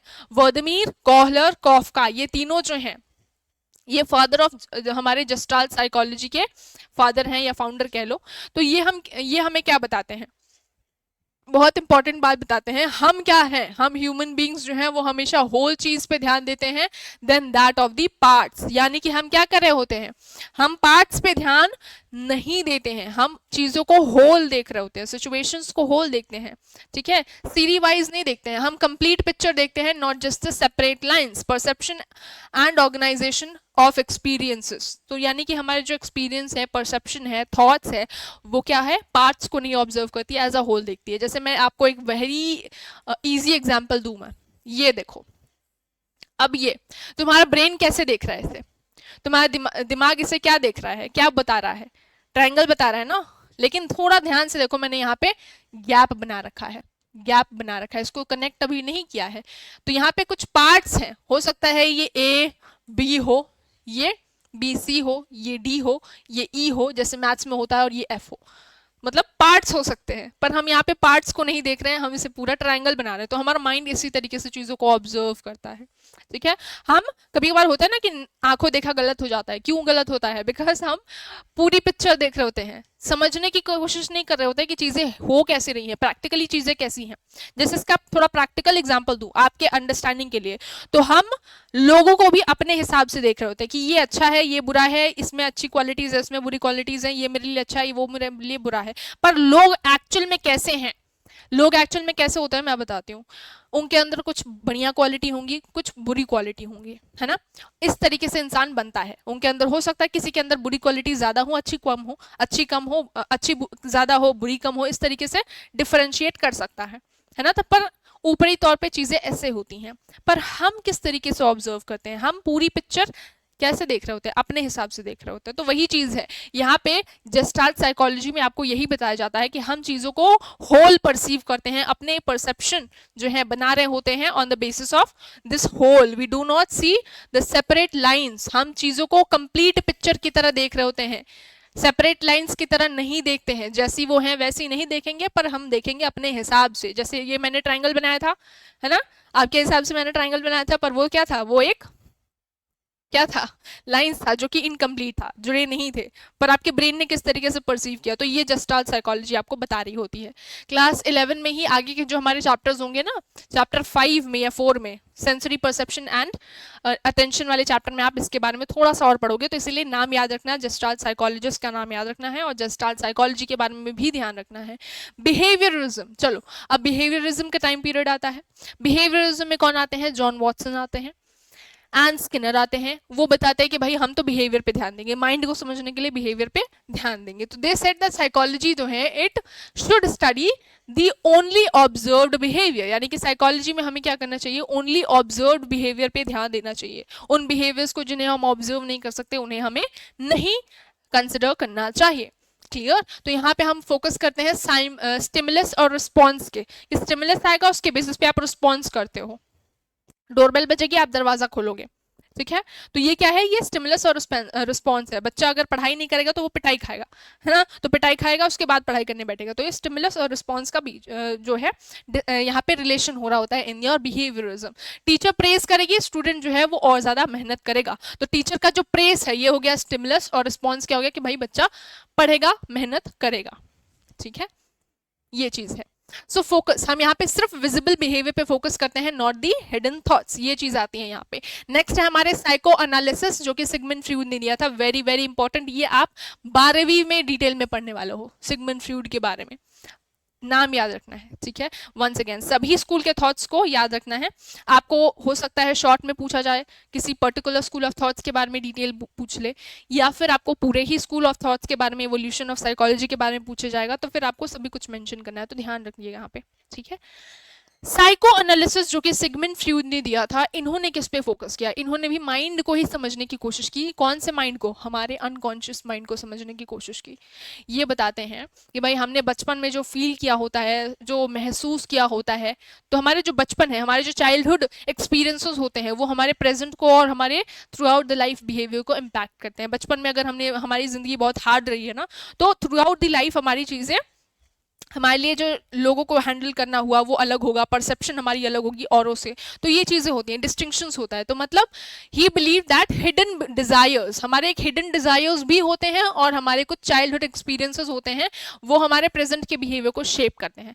Childhood experiences is must. अगर किसी के अगर कोई बच्चा था चाइल्डहुड में, कोई पर्सन था, उसका चाइल्डहुड में क्या हुआ, उसके पेरेंट्स ने उस पर ज़्यादा ध्यान नहीं दिया, ठीक है, ज़्यादा ध्यान नहीं दिया, या उसे फील कराया कि तुम अनवांटेड हो, तो उस बच्चे के अंदर क्या होता है ना, कॉन्फिडेंस की कमी हो जाती है। उसको ना हमेशा अपने आप ऊपर डाउट रहता है कि भाई वो कर पाएगा नहीं कर पाएगा, है ना। तो ये चीजें हम देखते हैं, चाइल्डहुड एक्सपीरियंसेस का प्रभाव आपके प्रेजेंट पे कैसे पड़ता है, नंबर 1।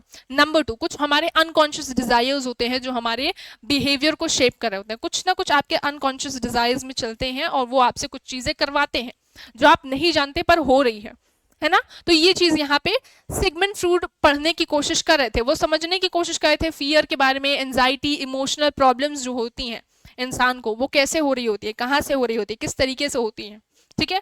तो इनका ध्यान यही था, ये अनकॉन्शियस माइंड को समझने की कोशिश कर रहे थे, और इसके लिए इन्होंने हिप्नोसिस भी किया और ड्रीम एनालिसिस तरीके के कुछ टेक्निक्स यूज किए, ठीक है। तो ये हम यहाँ पे देख रहे होते हैं। नेक्स्ट है हमारी cognitive psychology, school of thought. यहाँ पे हम क्या देखते हैं, how people think and process information. आप अभी लेक्चर को देख रहे हो, लेक्चर को देखने के बाद आप लर्निंग कर रहे हो, समझ कर रहे हो, अंडरस्टैंडिंग कर रहे हो, परसेप्शन बना रहे हो कि मैं कैसे हूँ, मैं कैसे पढ़ा रही हूँ, ये क्या है, ये परसेप्शन है ना।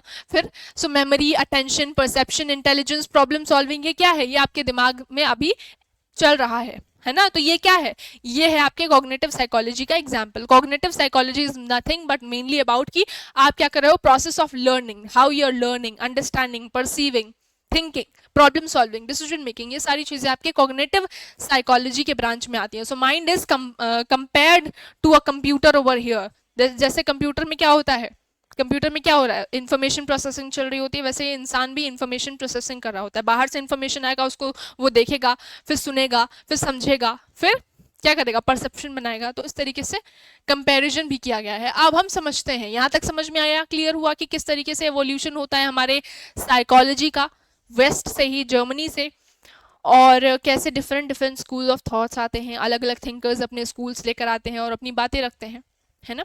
ये चीजें समझ में आई। अब हम पढ़ते हैं कि किस तरीके से हमारे भारत में, हमारे इंडिया में आया साइकोलॉजी। तो इंडियन फिलॉसफी, हमारी जो फिलॉसफी रही है ना, हमारे जो भगवत गीता के बारे में सुनते हो, रिलीजन के बारे में सुनते हो, आप जो सनातन धर्म है उन सभी के बारे में सुनते हो ना, तो हमने क्या किया है, अपने रिलीजियस टेक्स्ट में, आपने सुना होगा भगवत गीता जो है मोस्टली सबसे ज्यादा ट्रांसलेट किया गया हुआ बुक है इन डिफरेंट लैंग्वेजेस, मतलब वेस्टर्न कंट्रीज और थ्रू आउट द वर्ल्ड इसे सबसे ज्यादा पढ़ा जाता है। क्यों पढ़ा जाता है, इसमें कुछ तो खास होगा। इसमें भी बात की जाती है इन सब चीज़ों की, माइंड के बारे में, कॉन्शियसनेस के बारे में, मेडिटेशन के बारे में, बिहेवियर कैसा होना चाहिए, किस तरीके से इंडिविजुअल्स बिहेव करते हैं, ये सारी चीज़ें हमारे फिलॉसफी में है, हमारे रिलीजियस टेक्स्ट में है। मैंने एग्जाम्पल भी दे दिया आपको। तो क्या है, ये जो मॉडर्न साइकोलॉजी आप देख रहे हो ना, वैसे तो अगर हम कॉलोनी नहीं बने होते ना, तो आपको पता भी है कि भारत जो है वो क्या था, वो लेट्स से हमारा ओरिजिन रहा है, हर चीज में हमारा एक रूट्स रहा है, पर उसके प्रूफ्स अभी तो वैसे ये कुछ अलग ही हो जाएगा लेक्चर, लेकिन यही है बात। यह है कि भारत में ही हमारे साइकोलॉजी के बारे में मेनली डिस्कशन हो रहा था, माइंड के बारे में, self conscious, self let's say awareness के बारे में, है ना, सेल्फ मोटिवेशन के बारे में। ये सारे कॉन्सेप्ट्स हमारे भगवत गीता में भी हैं, हमारे रिलीजियस टेक्स्ट में हमेशा से रहे हैं। तो फिलॉसफी से ही साइकोलॉजी की को अलग किया गया है, साइकोलॉजी में हम इसी चीज को ज्यादा एम्फेसाइज कर रहे हैं, है ना। लेकिन जब हम बात करते हैं साइकोलॉजी कैसे हमारे देश में आया, तो साइकोलॉजी पहले वेस्टर्न कंट्रीज में आ गया, और हम ब्रिटिश की कॉलोनी थे, तो उसकी वजह से हमारे कंट्री में भी आ गया। ब्रिटेन का इम्पैक्ट पड़ा, हमने उनसे अंग्रेजी सीखी, वैसे ही हमने उनकी एजुकेशन इंप्लीमेंट की। तो यही से हमारा जो मॉडर्न साइकोलॉजी है डेवलप होता है वेस्टर्न इन्फ्लुएंस के द्वारा। इंपॉर्टेंट सेंटर्स खोले जाते हैं इंडिया में, कैलकाटा यूनिवर्सिटी जो हमारा मैसूर है एंड पटना यूनिवर्सिटी, वहां में हमने देखा कि साइकोलॉजी को ऑफिशियली पढ़ाया जाने लगा। तो हमारे कुछ फ्रेजेस रहे यहाँ पे। सबसे पहले हमारा ऐसा फ्रेज रहा जहाँ पे हमने क्या किया, हमने साइकोलॉजी जो है वेस्टर्न इन्फ्लुएंस के द्वारा हमने जो भी पढ़ाई की ना वो वेस्टर्न पढ़ाई थी। वेस्ट में जो भी पढ़ाया गया वही हमने पढ़ लिया, याद कर लिया, समझ लिया, वही हमने देख लिया। फिर नया स्टेज, नए फ्रेजेस आए। सेकंड स्टेज में हमने देखा कि भाई हमने क्या किया, अपने कंट्री में क्या करते हैं हम एशियन इन्फ्लुएंस को भी देखते हैं। मतलब अपने कंट्री में भी समझ रहे होते हैं कि किस तरीके से हमारे देश में लोगों के थिंकिंग है, धारणाएं बन रही है, परसेप्शन हो रहा है, इंटेलिजेंस है। बिकॉज लोग जो हैं एक अलग अलग है ना। वेस्टर्न कंट्री में जैसे सोसाइटी है, जैसे कल्चर है, जैसे पर्सनालिटीज है, इंडिया में अलग होंगे, डिफरेंस होंगे। तो हमने क्या किया, स्टेजेस वाइज इंडिया में development of psychology was different. ठीक है, नाउ इंडिया ऑल्सो, इंडिया में भी साइकोलॉजी अब यहाँ तक आ गया था। हम क्या देखते हैं, इंडियन सोशल प्रॉब्लम्स को, Indian culture, stress, education, health, social development पे हम फोकस करते हैं। ठीक है, तो फर्स्ट फेज में हमने वेस्ट को कॉपी किया, सेकंड फेज में हमने क्या किया, अपने कॉन्सेप्ट्स के बारे में बात की, तीसरे में हमने क्या किया, अपने कॉन्सेप्ट्स, अपने रिसर्च को स्टार्ट कर दिया। चौथे फेज में हम देखते हैं कि भाई हमारा जो साइकोलॉजी है वो अपने काउंसलिंग वगैरह हमने चालू कर दी। अब तो खैर हम अपने रिसर्च कर ही रहे हैं, अपने सेंटर्स हमारे कब के ओपन हो चुके हैं। अब हम हमारी साइकोलॉजी जो है वो मेनली बात करी है इंडियन कॉन्टेक्स्ट, इंडियन प्रॉब्लम्स को एम्फसाइज करिए और उसी के प्रॉब्लम्स के सॉल्यूशंस जो है वो हम ला रहे हैं। नेक्स्ट हमारा जो है वो है ब्रांचेस ऑफ साइकोलॉजी। साइकोलॉजी के काफी सारे ब्रांच भी है बच्चा। ठीक है, एक ही पेड़ है साइकोलॉजी, उसके काफी सारे टहनियां हैं। टहनियों के बारे में थोड़ा सा अगर हम डिस्कस करें, टहनी के बारे में अगर हम थोड़ा सा डिस्कस करें तो सबसे पहले आता है हमारा कॉग्निटिव साइकोलॉजी। कॉग्निटिव साइकोलॉजी मतलब ये ऐसा है ना, कॉग्निटिव साइकोलॉजी में कि हम देख रहे होते हैं कि कैसे एग्जाम में आपने भी वही चीज पढ़ी है।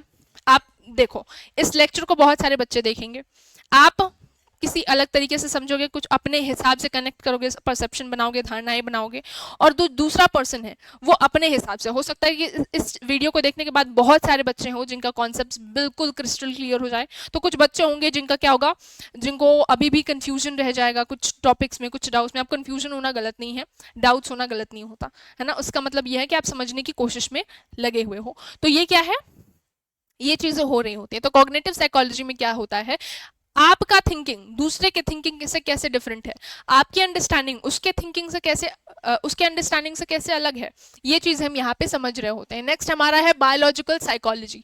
बायोलॉजिकल साइकोलॉजी में जैसे स्ट्रेस हो रहा है तो स्ट्रेस का आपके फिजिकल बॉडी पे क्या इम्पैक्ट, आपके फिजियोलॉजी पे क्या इम्पैक्ट पड़ रहा है, तो वो हम यहाँ पे पढ़ रहे होते हैं। डेवलपमेंटल साइकोलॉजी जो है, यस डेवलपमेंटल जो हमारे साइकोलॉजी हो रहा होता है ना बच्चा, सो उसमें हम क्या देख रहे होते हैं, डेवलपमेंटल साइकोलॉजी में हम देख रहे होते हैं मेनली कि हमारा जो लेट्स से चाइल्डहुड है ना, हमने पढ़ा है स्टेजेस ऑफ लाइफ होते हैं, है ना। स्टेजेस ऑफ लाइफ में इन्फेंसी होता है, चाइल्डहुड होता है, एडल्टहुड होता है ना, और एडोलेसेंस भी होता है, ओल्ड एज भी आता है। तो ये स्टेजेस ऑफ लाइफ है। अलग अलग स्टेजेस ऑफ लाइफ में आपके इमोशनल डेवलपमेंट होता है, कॉग्निटिव डेवलपमेंट होता है, मोटर डेवलपमेंट होता है, वो आप यहाँ पे पढ़ते हो डेवलपमेंटल साइकोलॉजी में। सोशल साइकोलॉजी में आपके समाज का, आपके ग्रुप्स का इम्पैक्ट, कैसे ना क्या होता है ना, हम अपने फ्रेंड्स के साथ अलग तरीके से बातें, अलग टोन में ही बातें करते हैं, अपने पेरेंट्स के साथ हम अलग टोन में बात करेंगे। तो कैसे इंडिविजुअल्स अपने ग्रुप में, अपने पीयर्स के बीच में और अपने फैमिली के बीच में, यानी कि अलग अलग ग्रुप्स में अलग अलग तरीके से बिहेव करता है, ये चीज हम यहाँ पे पढ़ रहे होते हैं in your social psychology. Cross cultural psychology में क्या है कि हमारा जो कल्चर है वो कैसे हमारे बिहेवियर को इम्पैक्ट या इफेक्ट करेगा, वो हम यहाँ देखेंगे। नेक्स्ट है आपके इन्वायरमेंटल साइकोलॉजी, हमारा इन्वायरमेंट, पोल्यूशन, हीट, क्राउड, ये हमारे साइके पे क्या इम्पैक्ट डालेगा। हेल्थ साइकोलॉजी में हम यही ध्यान देंगे कि भाई स्ट्रेस और हेल्थ, स्ट्रेस जो है, आप स्ट्रेस ज्यादा लोगे, प्रोलॉन्ग स्ट्रेस से कैसे साइकोलॉजिकल डिसऑर्डर होता है ना, इलनेस हो जाती है, वो यहाँ पे हम देखते हैं। क्लिनिकल, और यहाँ पे ध्यान देने वाली बात है क्लिनिकल वाला जो हमारा कॉन्सेप्ट है कि भाई क्लिनिकल साइकोलॉजी वर्सेस जो हमारा होता है काउंसलिंग, है ना। तो इसमें क्या डिफरेंस है, तो क्लिनिकल साइकोलॉजी और काउंसलिंग में क्या डिफरेंस होता है ये आपको पता होना चाहिए। क्लिनिकल साइकोलॉजी मतलब आपने अगर साइकोलॉजी में बहुत इंटरेस्ट है, आप साइकोलॉजी को आगे परस्यू करते हो एमए वगैरह में और रिसर्च में ही आपका ध्यान है, तो आप क्या कर सकते हो, साइकोलॉजिस्ट बन जाओगे। साइकोलॉजिस्ट का क्या काम है, वो काउंसलिंग भी प्रोवाइड कर सकते हैं और वो क्या कर सकते हैं, वो आपको राय दे सकते हैं, एडवाइस भी हो सकता है उनका, ठीक है। तो ये सारी चीजें साइकोलॉजिस्ट में होती है। काउंसलिंग में क्या होता है ना, काउंसलिंग में लोगों की हेल्प की जाती है। क्लिनिकल में आपको ट्रीटमेंट भी प्रोवाइड की जाएगी थोड़ी बहुत, कि डिप्रेशन, एंजाइटी, स्ट्रेस है तो आपको थोड़ा बहुत ट्रीट भी किया जाएगा। काउंसलिंग में क्या होती है, बातचीत होती है, आपका रिलेशनशिप के प्रॉब्लम है तो फिर वहां पे आप डिस्कस करते हो कि भाई मेरा रिलेशन ऐसे गड़बड़ हो रहा है फैमिली के साथ, है ना। आपने वेस्टर्न कंट्रीज में देखा होगा, वेस्टर्न कंट्रीज में ऐसा अक्सर होता है, ठीक है। तो करियर काउंसलिंग होता है, तो करियर में आप क्या प्रॉब्लम फेस करो, क्या करियर आपको परस्यू करना है, तो आप काउंसलिंग के लिए जाते हो, तो यहाँ पे डिस्कशन हो रहा होता है, हेल्प करता है आपके इमोशनल एंड मेंटल प्रॉब्लम्स के साथ। तो ये डिस्टिंक्शन हो जाएगा। ऑर्गेनाइजेशनल हमारा साइकोलॉजी क्या करेगा, ऑर्गेनाइजेशनल साइकोलॉजी मतलब ऑर्गेनाइजेशन में आप काम करोगे, ऑर्गेनाइजेशन का काम है प्रोडक्शन को ज्यादा बढ़ाना, प्रोडक्शन प्रोड्यूस करना, प्रॉफिट कमाना। तो प्रॉफिट कैसे कमाया जाएगा, जब इंडिविजुअल्स प्रोडक्टिव होंगे, ज्यादा काम करेंगे, एफिशिएंट तरीके से काम करेंगे, तो किस तरीके से उनको मोटिवेट किया जाए कि वो ज्यादा अच्छे से काम करे, ये हमारे ऑर्गेनाइजेशनल साइकोलॉजी का काम होता है। Clear. Next is your emotional psychology. Emotional psychology studies की कैसे लर्निंग, मतलब mainly talks about emotions, emotion को कंट्रोल करना, रेगुलेट करना, ये सारी चीजें यहाँ पे सिखाई जाती हैं। स्पोर्ट्स साइकोलॉजी एक नया ब्रांच है जहाँ पे क्या किया जाता है, स्पोर्ट्स में जो एथलीट्स वगैरह होते हैं वो कैसे अपने इमोशंस पे काम कर सकते हैं, अपने माइंड पे काम कर सकते हैं, अपने बिहेवियर पे काम कर सकते हैं, रेगुलेट कर सकते हैं। जैसे अभी मैच चालू होने वाला हो तो जो एथलीट है, अगर नया एथलीट है तो वो डरेगा, उसको नर्वसनेस होगी, तो वो कैसे हैंडल करना है, प्रेशर कैसे हैंडल करना है व्हेन सो मच। क्रिकेट में क्या होता है ना, क्राउड बहुत ज्यादा होता है, तो उस प्रेशर को कैसे हैंडल किया जाए, ये चीजें हम यहाँ पे देख रहे होते हैं, स्पोर्ट्स साइकोलॉजी में हैंडल किया जाता है। नेक्स्ट हमारा है psychology and other discipline. Psychology और अदर डिसिप्लिन में क्या डिस्टिंक्शन है वो देखते हैं जरा।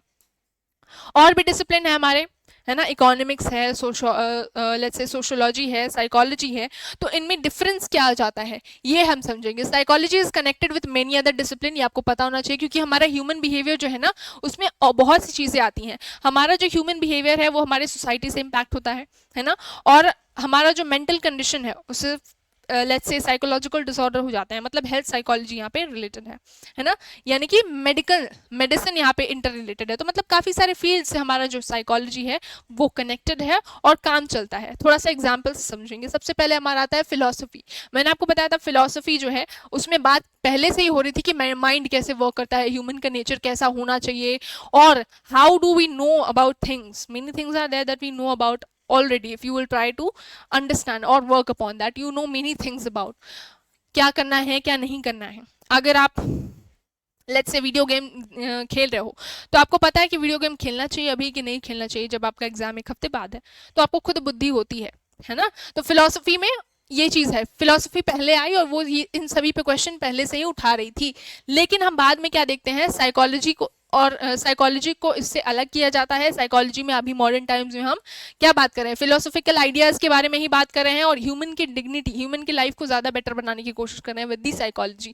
मेडिसिन से कैसे रिलेटेड है, तो मेडिसिन से ऐसे रिलेटेड है भाई कि आप जब डॉक्टर के पास जाते हो, डॉक्टर क्या बोलता है आपको, डॉक्टर बोलता है कि भाई बढ़िया हेल्थ चाहिए तो आपकी बॉडी और माइंड दोनों ही हेल्दी होनी चाहिए। सिर्फ बॉडी हेल्दी होने से नहीं होता, माइंड भी हेल्दी होना चाहिए। रिसर्च के हिसाब से बताया गया कि 90% लोग जो है वो डॉक्टर के पास इसलिए जाते हैं बिकॉज लोगों को स्ट्रेस हो रहा होता है। तो मतलब स्ट्रेस जो है उससे मेन बीमारी, मतलब जड़ जो है वो शुरुआत होती है आपके स्ट्रेस से, ठीक है। तो इसलिए आपका बॉडी हेल्दी तब रहेगा जब माइंड हेल्दी रहेगा, ऐसा ही डॉक्टर्स क्यों बोलते हैं, इसी रीजन की वजह से बोलते हैं। साइकोलॉजिस्ट जो है वो हेल्प करते हैं हॉस्पिटल्स में भी, काउंसलिंग, पेशेंट्स को काउंसिल करते हैं, स्ट्रेस मैनेजमेंट के बारे में बात करते हैं, पेन हैंडल कैसे करना चाहिए, रिकवरी, है ना, ये सारी चीजें होती हैं। एग्जाम्पल भी आपके बुक में दिया हुआ है, क्या है, कैंसर पेशेंट्स जो हैं तो उनको दवाई तो दी जाती है पर उनके साथ, उस दवाई के साथ साथ उन्हें इमोशनल सपोर्ट की भी बहुत ज़्यादा ज़रूरत होती है when it comes to treatment. तो ये चीज़ें यहाँ पे बताई जाती हैं, इसलिए prevention is better than cure. अपने माइंड पे आज ही से काम करो। हेल्दी माइंड कैसे रहेगा, जब थोड़ा सा माइंड पे ध्यान दोगे, यानी कि रीडिंग, जर्नलिंग। बहुत सारे लोग आपको सजेस्ट भी करते होंगे कि कभी कभार जर्नलिंग कर लो, खुद के साथ थोड़ा टाइम स्पेंड करो, अपने थॉट्स को ऑर्गेनाइज करो, तो यहाँ से आपके माइंड जो है हेल्दी होने लग जाता है, ठीक है। इकोनॉमिक्स की बात करें, इकोनॉमिक्स की किस चीज की बात करेगा, पैसे मैनेज करने के बारे में, और क्या बात करेगा, इकोनॉमिक्स बात करेगा चॉइसेस के बारे में, है ना, बाइंग, सेविंग, स्पेंडिंग, इन सब चीज़ों के बारे में हम यहाँ पे लेट्स से इकोनॉमिक्स में पढ़ रहे होते हैं। साइकोलॉजी जो है वो आपके कंज्यूमर के बिहेवियर को समझता है ना, कि किस चीज़ की डिमांड है, कंज्यूमर किस तरीके से चूज करता है, डिसीजन कैसे ले रहा होता है, कंज्यूमर के हैबिट्स क्या हैं, उसकी डिटेल स्टडी आप करते हो थ्रू दी साइकोलॉजी।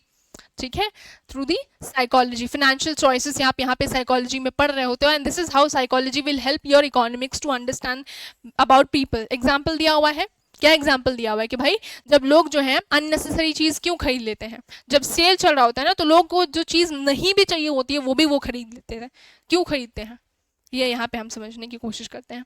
तो साइकोलॉजिस्ट सी कि कैसे emotions, habits and social pressure हमारे चॉइसेस को इम्पैक्ट कर रहे होते हैं। पॉलिटिकल साइंस की बात कर लें, पॉलिटिकल साइंस और हमारे साइकोलॉजी में क्या रिलेशन है।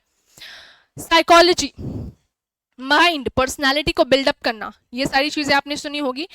एंड एक और चीज़ है कि भाई आपको पॉलिटिक्स में जाना है तो बोलना आना चाहिए, लीडरशिप आना चाहिए, है ना, फिर डिसीजन फटाफट लेनी आनी चाहिए, कुछ क्वालिटीज़ होती है जो आपको आना चाहिए, है ना, पब्लिक ओपिनियन। तो मेनली क्या होता है ना, ये सारी कुछ क्वालिटीज़ होती है जो आपके अंदर पहले से होना चाहिए। कैसे होता है, जब आपने माइंड पे आप पहले से काम करना शुरू करते हो, तो अपने पर्सनैलिटी पे शुरू से काम करना चालू करते हो, तो ये क्वालिटीज़ आती हैं जिसके वजह से जो आपके लीडरशिप में या फिर पॉलिटिक्स में ज़रूरत भी होती है। और एक चीज़ देख लो, हमारे जो पॉलिटिकल बिहेवियर है ये इन्फ्लुएंस होती है बाई साइकोलॉजी, यानी जो लीडरशिप है, वोटिंग बिहेवियर है कि किसको वोट करेंगे लोग, जनता किसे पसंद करेगी, क्या वो ढूंढ रही है लीडर में, ये सारी चीजें हम यहाँ पे देख रहे होते हैं। ठीक है, तो एग्जाम्पल क्या है, व्हेन पीपल सपोर्ट, क्यों लोग जो है बार बार इसी गवर्नमेंट को चूज कर रहे हैं, क्या इस गवर्नमेंट में है जो हम में नहीं है, जो हम आ ही नहीं रहे पावर में, वही बार बार पावर में आ रहे हैं, तो ये भी यहाँ से ही समझते हैं हम। ठीक है, सोशोलॉजी की बात कर लें, पढ़ा है सोशोलॉजी, सोशोलॉजी मतलब सोसाइटी की स्टडी ये कर रहा होता है। साइकोलॉजी में हम क्या देख रहे हैं कि भाई इंडिविजुअल का जो बिहेवियर है वो ग्रुप से, फैमिली से, social norm, social conflicts, community से कैसे इम्पैक्ट हो रहा है हमारे let's say when some people follow, हम क्या करते हैं, हम सोशल रूल्स को फॉलो कर रहे होते हैं कि नहीं कर रहे होते हैं, while we break them as well. तो क्या होता है ना कि कुछ बच्चे होते हैं जो हर रूल्स रेगुलेशंस को फॉलो करेंगे और कुछ बच्चे होते हैं जो हर रूल रेगुलेशन को तोड़ने पे लग जाते हैं। क्या डिफरेंस है इन दोनों लोगों, इन दोनों सेट ऑफ पीपल में, वो हम समझते भी हैं। लॉ एंड क्रिमिनोलॉजी की बात कर ले, साइकोलॉजी जो है वो बहुत ज़्यादा यूजफुल है in understanding the crime and crime behaviour. यानी कि हम देखते हैं कि भाई जो साइकोलॉजिस्ट है ना वो यहाँ पे भी काम कर रहे होते हैं, लॉ एंड क्रिमिनोलॉजी में क्या कर रहे होते हैं, क्रिमिनल के बिहेवियर को समझना, विटनेस की मेमोरी, फॉल्स कन्फेशन, ये सारी चीज़ों पे काम करना, है ना, जो डिसीजंस जज लेंगे, जूरीज लेंगे, उसको इम्पैक्ट बहुत तेजी से करते हैं। तो how reliable a witness can be in the case of crime, they will say, ठीक है, दे विल से। तो ये चीज़ें हो जाती हैं, इसको हम फॉरेंसिक साइकोलॉजी भी कहते हैं। मास कम्युनिकेशन के बारे में बात है कि भाई आपका टेलीविजन, न्यूज़पेपर, फिल्म्स, एडवर्टाइजमेंट, यहाँ पे सोशल मीडिया ना हमारे माइंड को बहुत ज़्यादा इम्पैक्ट करी है। हमारा जो इन्फॉर्मेशन है आज यहाँ से वहाँ तक पहुँच रहा है, हम यहाँ पर बैठे हुए हैं और जापान के लोगों से बात कर रहे हैं वीडियो कॉल पे, हो रहा है ना, ये कैसे हो रहा है। तो ये चीज़ें हैं। हमारा जो एडवर्टाइजमेंट है, हमारा जो मीडिया है, हम जो किताब पढ़ रहे हैं, जो इंटरनेट पे देख रहे हैं, वो हमारे बिहेवियर को इन्फ्लुएंस कर रहा है, हमारी पर्सनालिटी को इन्फ्लुएंस कर रहा है। ठीक है, why certain advertisements are easy to attract people, that is how we are understanding that why certain advertisement is bringing people to us. क्यों बार बार कुछ लोग जो हैं वो इस एडवर्टाइजमेंट को पसंद कर रहे हैं, इस प्रोडक्ट को खरीद भी रहे हैं, क्या है उसमें, है ना, ये कनेक्शन भी हम यहाँ पे फाइंड आउट कर रहे होते हैं। ठीक है, म्यूजिक एंड फाइन आर्ट्स की बात कर लो तो भाई क्रिएटिविटी, आजकल बात हो रही है ना कि भाई म्यूजिक हमारे स्ट्रेस को रिलीफ करने में हेल्प कर रहा है कि नहीं। हम क्या कर रहे हैं, म्यूजिक सुन रहे होते हैं, हम अपने मूड को रिलैक्स करने के लिए मोस्ट ऑफ द टाइम। जैसे मेट्रो वगैरह में आप ट्रैवल करोगे, आप देखोगे कि भाई लोगों के ईयरफोन, एयरबड्स लगे हुए हैं, क्यों लगे होते हैं, क्योंकि उनके मूड को काम कर रहे हैं आजकल के टाइम में। तो creativity, emotional expression, performance anxiety, ये सारी चीज़ें हैं। So what we are seeing is that in the modern times music is impacting or reducing your mood. Some people also use music for healing and emotional support. So psychology जो है वो art से इस तरीके से connected है कि वो इमोशंस और क्रिएटिविटी पर असर डाल रही है। आर्किटेक्चर एंड इंजीनियरिंग, जो हमारे इंजीनियर्स वगैरह होते हैं, मशीन्स बना रहे हैं, एआई आ रहा है, या जो भी हमारे डिज़ाइंस होते हैं, घर खरीदते हो तो घर खरीदने में क्या चीज़ें देखते हो कि भाई वेंटिलेशन है कि नहीं, नहीं होगा वेंटिलेशन, तो लोगों को क्या चाहिए, लोगों को चाहिए कंफर्ट। अगर आप उनके डिमांड्स, अब लोगों को चाहिए कि भाई घर ऐसा हो जिसमें बालकनी भी हो, जंगले भी हो, है ना, 2 कमरे हो, बेडरूम हो, उनमें भी जंगला हो, तो मतलब लोगों की डिमांड के हिसाब से आप बनाओगे ना, लोगों की कंफर्ट के हिसाब से बनाओगे, तब आपके प्रोडक्ट्स जो हैं वो सेल आउट ज़्यादा होंगे, है ना, उसकी लेट्स से वो लेट्स से वायरल होगा या फैलेगा ज़्यादा लोगों तक, है ना।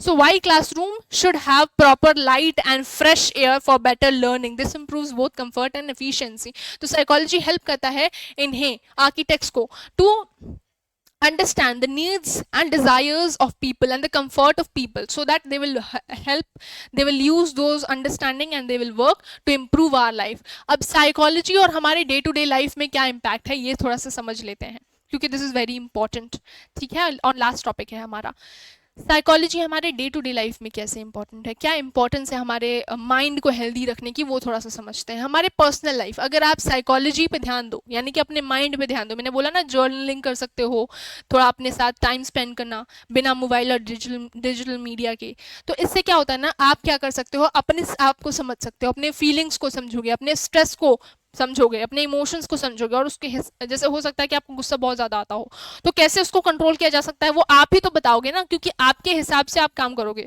हो सकता है कि आपके लिए कुछ टेक्निक्स काम करें, कुछ ना करें, तो ये चीज़ें होती हैं, ठीक है। तो अपने आप को समझना, अपने कुछ बिहेवियर्स है जो गलत है तो आप उन पे काम कर सकते हो, उसे इंप्रूव कर सकते हो। तो ये personal life, number 1 is personal life, ये भी एग्जाम में पूछा जा सकता है 6 मार्क्स के लिए, ध्यान रखना। नेक्स्ट है हमारे फैमिली के लिए, हम अपने आप को समझ लेंगे, फैमिली लाइफ में कैसे इंपॉर्टेंट है, हमारे रिलेशनशिप्स भी इंप्रूव होंगे, हमारे कॉन्फ्लिक्ट्स हम सॉल्व कर पाएंगे, because we will learn to hear others as well, उनके पॉइंट ऑफ व्यू को भी हम सुनना चालू करेंगे। एक बार हम ठीक हो जाए ना तो फिर हमारे आसपास सब ठीक हो जाता है, हमें लोगों को चेंज नहीं करना, हमें अपने आप को चेंज करना है, ये चीज़ होती है यहाँ पे। स्टूडेंट लाइफ भी बेटर हो जाएगी, आपके पर्सनैलिटी पे असर पड़ेगा, कॉन्फिडेंस पे असर पड़ेगा, आपके हैबिट्स पे असर पड़ेगा, है ना। एग्जाम में अगर एंजाइटी हो तो उसे भी कंट्रोल कर सकते हो मेडिटेशन के थ्रू, तो ये चीज़ होती है। वर्क प्लेस पे जैसे टीम लीडरशिप आपके अंदर आ जाएगी, कॉन्फिडेंस आपके अंदर आएगा, मोटिवेशन आएगा, आप लोगों को मोटिवेट कर पाओगे। सोसाइटी में आप क्या करोगे, आपके सोशल रिलेशंस इंप्रूव होंगे, ज़्यादा दोस्त बनेंगे, है ना, आप प्रॉब्लम सॉल्व कर पाओगे, अपने पब्लिक बिहेवियर को इंप्रूव कर पाओगे।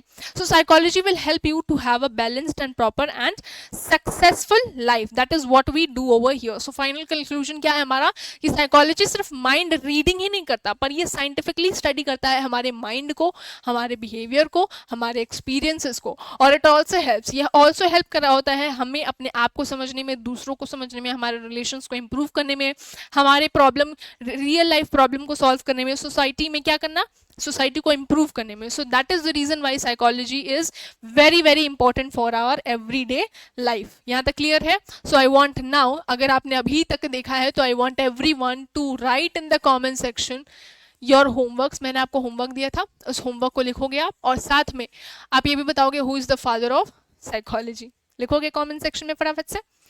और जिन बच्चों ने सेशन को अभी तक लाइक नहीं किया है, चैनल को अभी तक सब्सक्राइब नहीं किया है, तो फटाफट से करना है, अपने फ्रेंड्स के साथ भी शेयर करो, so that they will also get the maximum benefit. Till then take care everyone, मिलते हैं नेक्स्ट सेशन में। आपको पीडीएफ कहाँ मिलेगी, टेलीग्राम पे मिलेगी, इंश्योर करो कि आप टेलीग्राम पे ज्वाइन हो रहे हो, ठीक है।